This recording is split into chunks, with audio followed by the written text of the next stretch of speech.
Mark నాది కూడా మీరు అంటే ఇప్పుడు మీలోంచి బయటకు వచ్చే మీ అంతరాత్మ కిషోర్ గారు. ఓకే, ఇది ఫస్ట్ ఆయన అంతరాత్మ స్పీచ్ అండి, దాని తర్వాత మీ స్పీచ్. ఫస్ట్ నాది సరిగ్గా మాట్లాడితే తర్వాత ఆయన మాట్లాడతా. అందరికీ ఇది నాదే. అందరికీ సంక్రాంతి శుభాకాంక్షలు. ఇక్కడికి విచ్చేసిన మీడియా వారికి అందరికీ థ్యాంక్ యూ సో మచ్. ఈ out and out entertainment comedy అంటే సినిమా మొత్తం వచ్చి కూర్చున్న దగ్గర నుంచి చివరి దాకా నవ్వుతూ ఉండాలనే ఉద్దేశంతోనే ఈ కథ మొదలుపెట్టడం జరిగింది. ఏదైతే మా టార్గెట్ ఫ్యామిలీ ఆడియన్స్ మొత్తం ఎంజాయ్ చేయాలనుకున్నామో, సో నేను థియేటర్స్లో 3 విజిట్స్ చేశాను. సో ఏదైతే అనుకున్నామో ఆ టార్గెట్ 100% కంటే ఎక్కువ రీచ్ అయ్యాం. సో సినిమా చూస్తున్నసేపు అసలు ఎక్కడ మ్యాక్సిమం ఒక 2-3 మినిట్స్ కూడా ఎక్కువ గ్యాప్ లేదనమాట. కంటిన్యూస్గా నవ్వులు వస్తూనే ఉన్నాయి. ఎస్పెషల్లీ హీరో గారుతో టేక్ ఆఫ్ అయిన దగ్గర నుంచి ఫన్, స్పెయిన్లో సత్య, తర్వాత త్రూఅవుట్ వెనిల్ కిషోర్ క్యారెక్టర్ వచ్చేంటంటే మనకు ఒక ఏదైనా షేర్ చేసుకోవచ్చు వాడితో, మనకు సపోర్ట్ లాగా ఉండే క్యారెక్టర్. యాస్టీజ్ ఆషిక పక్కన ఉండే సత్య క్యారెక్టర్ ఏంటంటే వాడు తప్పు చేసినా సరే వాడు డైలాగ్ క్యారెక్టర్ ఒక డైలాగ్ ఉంటుంది. మన అవసరం కోసం హుండీలో డబ్బులు వాడుకున్నంత మాత్రాన దేవుడి మీద భక్తి లేనట్లు కాదు మేడం. అంటే చేసేది చేస్తాడు కానీ మళ్ళీ దాన్ని కవర్ చేసుకుంటూ హానెస్ట్గా ముందుకెళ్దాం అనుకున్న క్యారెక్టర్. సో ఆ తర్వాత సునీల్ అన్న. సో నాకు చాలా ఇష్టం ఆయన కామెడీ టైమింగ్ అంటే. మళ్ళీ సునీల్ అన్న ఆ దుబాయ్ సీను సొంతం టైంలో ఏదైతే ఫన్ మనం చూసి ఎంజాయ్ చేసామో సేమ్ సునీల్ అన్న ఇస్ బ్యాక్. సో హిలేరియస్గా ఉంది ఆయన సీన్, ఆ క్యారెక్టర్ కానీ ఆయన చేసిన పర్ఫార్మెన్స్. తర్వాత మురళీధర్ గౌడ్ గారు, నాకు ఆయన చాలా ఇష్టం. అంటే కామెడీ క్యారెక్టర్స్ అంటే కొంతమందికి చాలా అరుదుగా ఉంటుంది, ఏ పాత్ర అయినా అవలేలుగా వాళ్ళు చేసేయగలుగుతారు. నాకు ఆయనలో నచ్చిన ఆ క్యారెక్టర్లో ఏంటంటే ఒక టిపికల్ ఇన్నోసెన్స్ ఉంటుంది. ఇప్పుడు ఎవడైనా మన దగ్గరికి వచ్చి తప్పు చేశాను సార్ అంటే ఎందుకు ఇలా చేసావు అదని చెప్పి నెగిటివ్గా లేకుండా వాడిని సర్ది పాజిటివ్గా పంపించే క్యారెక్టర్. అంటే ఎవరిని హర్ట్ చేయకూడదు, ఒకరు తప్పు చేసినా సరే వాళ్ళు ఒక పాజిటివ్ యాంగిల్ మాట్లాడే ఒక ఇన్నోసెంట్ క్యారెక్టర్ని క్యారీ చేశారు. సో సెకండ్ హాఫ్లో హోటల్ ఎపిసోడ్ గురించి అందరూ మాట్లాడుకుంటున్నాం కదా, అందులో స్టార్ ఆయనే ఆ హోటల్ ఎపిసోడ్లో. సో తర్వాత సార్ మళ్ళీ వస్తాను, ఇంకా ఆర్టిస్టులు ఎవరున్నారు, రోహన్ వాడు సూపర్ టైమింగ్ వాడిది. ఎస్పెషల్లీ సెకండ్ హాఫ్లో అంటే హీరో గురించి నిజం బయటికి తెలియకుండా వాడు ఎక్కువ జాగ్రత్త పడే పాత్ర. సో అలా మాట్లాడుతూ టెన్షన్లో బాబాయ్ గర్భసంచి నొప్పి వస్తుంది బాబాయ్ అంటాడు. అసలు థియేటర్ మొత్తం బ్లాస్ట్, నీ గర్భసంచి ఏంటరా అని. అంటే ఆ టెన్షన్లో వాడికి ఏం మాట్లాడో తెలియలేదు, మనకు ఉంటుందా అది ఉండదా అవన్నీ పక్కన పెట్టి. సో అలాగే తారక్ పొన్నప్ప గటప్ సీను చాలా పంచులు అక్కడికక్కడ యాడ్ చేశారు. సో చాలా హ్యాపీ. లాస్ట్ హాస్పిటల్ సీక్వెన్స్ కూడా అంటే ఒక సీరియస్ సిచ్యువేషన్ కూడా చాలా ఫన్నీ వేలో ట్రీట్ చేసాం. So full and full fun ride. మామూలుగా నా సినిమాలు అందరూ అంటారు మీ సినిమా హ్యాపీగా ఫ్యామిలీతో చూడొచ్చని. సో ఈ 2 సంవత్సరాలు ఈ కథ వల్ల నాకు ఆ ఫ్యామిలీ ఆడియన్స్ ఏదైతే మీ సినిమా చూడొచ్చు అనుకుంటారో ఆ ఆడియన్స్ ఇంకా రెట్టింపు అయ్యారు, డబల్ అయింది. So thank you so much అందరికీ. ఈ సినిమా ఇంత బాగా నచ్చింది. టెక్నీషియన్స్ విషయానికి వస్తే ప్రసాద్ గారు అంటే నిజంగా చెప్తున్నాను, ఒక 75 సార్లు ఉంటాడు స్వామి హిట్ కొట్టాలి, స్వామి ఇదేంటి నాకంటే కూడా ఎక్కువ ఈయన ఎక్కువ హిట్ కావాలంటున్నాడు. సో నాకంటే కూడా నిజంగానే 100% ఎక్కువ హిట్ కొట్టాలి ఈ సినిమా అని ఆలోచించిన వ్యక్తి మీరు. మా అన్నయ్య ప్రకాష్ అన్నయ్య ఆల్మోస్ట్ ఇండస్ట్రీలో నాకు ఈజ్ మై బ్యాక్ బోన్. అంటే ఏ టైంలో ఏ ఫోన్ చేసి ఎవరిని తిట్టాలన్నా ధైర్యంగా తిట్టచ్చు, ఎవరికి చెప్పడైనా. సో నా మంచి కోరుకునే ఒక రియల్ బ్రదర్. తర్వాత బీమ్స్, నిజంగానే ఫస్ట్ టైం తనతో వర్క్ చేశాను. నిజంగానే ఆడియో ఇంత బ్లాక్ బస్టర్ అయిందంటే 100% the credit full goes to Bheems only. ఎందుకంటే నేనేమి ఆ సిచ్యువేషన్ చెప్పి ఈ సిచ్యువేషన్కి ఇలాంటి పాట చేద్దాం అనుకున్నది కాదు.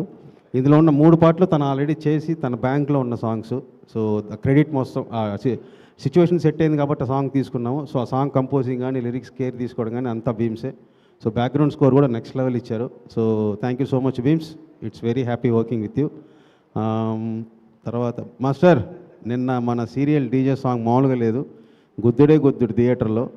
అసలు నేను అంటే లేడీస్ అయితే ఇలా చేతుల్లో ఫేస్ ఇలా చేతులు పెట్టుకొని మురిసిపోతారనమాట.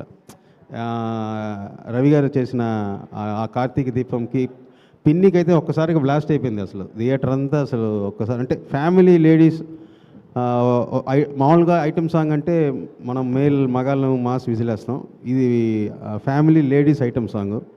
సో మొత్తం చాలా హ్యాపీగా ఎంజాయ్ చేశారు, అందరూ మురిసిపోయారు అసలు. సో సినిమా త్రూ అవుట్ అందరికీ బాగా నచ్చింది. సో ఆషిక. సో ఈ క్యారెక్టర్ రాసుకున్నప్పుడు అంటే ఇంతకుముందు తనకున్న ఇమేజ్ టోటల్గా బ్రేక్ చేసే క్యారెక్టర్ ఇది. సో అంటే ఇప్పుడు డైరెక్టర్ ఒక క్యారెక్టర్ రాస్తే దాన్ని చేసాం అని కాకుండా దాన్ని మించి తను ఎంత బెస్ట్ ఇవ్వగలగదో తను పర్సనల్గా తీసుకొని నేను యాజ్ అన్ యాక్ట్రెస్గా ఆయన అనుకున్నది ఇచ్చేయడం కాదు, అంతకంటే బెస్ట్ నేను యాక్ట్రెస్గా ప్రూవ్ చేసుకోవాలనే ఒక ఎఫర్ట్ పెట్టి చేశారు. సో నన్ను నమ్మినందుకు చాలా thank you so much. Wish you very bright future.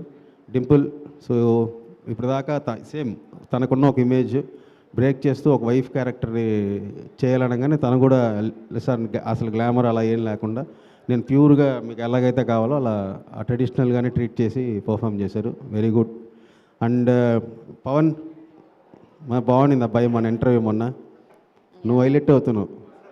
Okay, so ఈ స్క్రిప్ట్లో నాకు హెల్ప్ చేసిన పవన్, ఈ టైటిల్ ఇచ్చింది పవనే, భర్త మహాశైలి విజ్ఞప్తి. So thank you so much Pavan. తర్వాత ఈ స్క్రిప్ట్లో త్రూఅవుట్ నాతో పనిచేసిన Vamsi Balapanuri, thank you so much Vamsi. వీళ్ళందరూ గుడ్ టీమ్, చాలా కూల్. నా మీద ఏదైనా ఉన్నా వాళ్ళు కూడా మాట్లాడుకోరు పాపం, లోపల దాచుకుంటారు తప్ప. తర్వాత సతీష్ బొజ్జ, తను కూడా స్క్రిప్ట్ హెల్ప్ చేశాడు. డైరెక్షన్ డిపార్ట్మెంట్ అందరికీ పేరు పేరున thank you so much. And Vijay గారు, శేఖర్ గారు, మహేష్, అందరికీ, Raghu, production team, Raghuram, music, song, lyric super. అందరికంటే ఇంకా ఫైనల్గా మా ప్రొడ్యూసర్ గారు సుధాకర్ చెరుకూరి గారు. నిజంగా నేను కొంచెం ఏంటంటే ఒక్కోసారి కాంప్రమైజ్ అయిపోయి మొహమాట పడిపోయి కొంచెం బ్యాలెన్స్ తప్పుతూ ఉంటాను బై నేచర్. అలాంటి టైంలో ఆయనే ఫుల్ వెనకాల ఉండి స్ట్రాంగ్గా నిలబెట్టి లేదు చేద్దాం అని నాతో పాటు ఉన్నారు. ఒక ప్రొడ్యూసర్ కంటే కూడా నేను బాగుండాలి ఈ సినిమా కిషోర్కి, ఆయనకి హిట్ ఇవ్వాలని మామూలుగా సినిమా చేస్తారు. నాకు తెలిసి ఆయన ప్రొడ్యూసర్గా కంటే కూడా డైరెక్టర్గా కిషోర్కి హిట్ పడాలి అనే తపన ఎక్కువ ఆయనకి. Sir thank you sir, thank you so much. ఈ సినిమా మీ అందరికీ 100% ఫ్యామిలీతో పాటు వెళ్ళండి, ఎంజాయ్ చేయండి. Thank you. డ్యాన్స్ ఇప్పుడు కష్టం, నెక్స్ట్ సక్సెస్ మీట్లో దానికి పబ్బు సాంగ్ వేస్తాను నేను, డీజే మిక్స్కి. దాని స్టేజ్ కొంచెం పెద్దగా కావాలి, సో కొంచెం ప్రిపేర్ అవుతాను master. Okay, I will give it to Sudhakar గారు.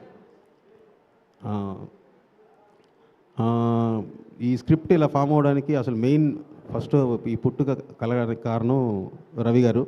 ఎప్పటి నుంచో 10 ఏళ్ళ నుంచి నాకు రవితేజ గారికి మంచి పరిచయం.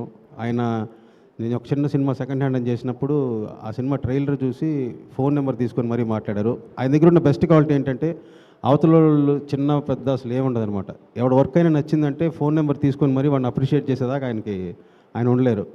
సో అప్పటి నుంచి నాతో మనం కలిసి వర్క్ చేయాలని కొన్ని స్క్రిప్ట్స్ అనుకున్నాం. లక్కీగా ఇది కుదిరింది.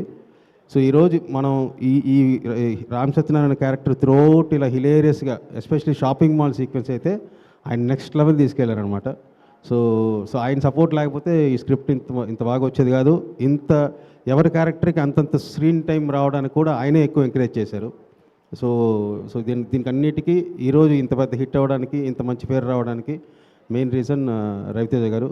Very happy working with you sir. Thank you so much. Thank you Kishore garu, thank you so much. And once again congratulation.